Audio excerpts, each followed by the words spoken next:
বন্যায় মৃতের সংখ্যা বেড়ে ৫-৪, পানিবন্দী ১-০ লাখ পরিবার। দেশের পূর্বাঞ্চলের এক জেলায় বন্যায় মৃতের সংখ্যা বেড়ে ৫-৪ জনে দাঁড়িয়েছে। পাশাপাশি একজন নিখোঁজের তথ্য পাওয়া গেছে। পানিবন্দী রয়েছেন ১-০৯,৫২২ পরিবার। শুক্রবার ৩ আগস্ট দুপুর ১টা পর্যন্ত দুর্যোগ ব্যবস্থাপনা ও ত্রাণ মন্ত্রণালয়ের প্রতিবেদন সূত্রে এসব তথ্য জানা গেছে। প্রতিবেদনে বলা হয়, বন্যায় মৃতদের মধ্যে রয়েছেন পুরুষ ৪ জন, মহিলা ৬ জন ও ৭ জন শিশু।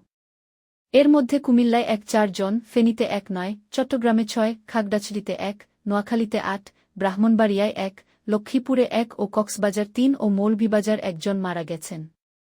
মৃত্যুর এ সংখ্যা বৃহস্পতিবার ছিল ৫-২ জন। এতে আরও জানানো হয়, বন্যায় ১-০৯,৫২২ পরিবার পানিবন্দী রয়েছেন। পানিবন্দী ও ক্ষতিগ্রস্ত লোকদের আশ্রয় দেওয়ার জন্য মোট ৩,২৬৯টি আশ্রয়কেন্দ্র খোলা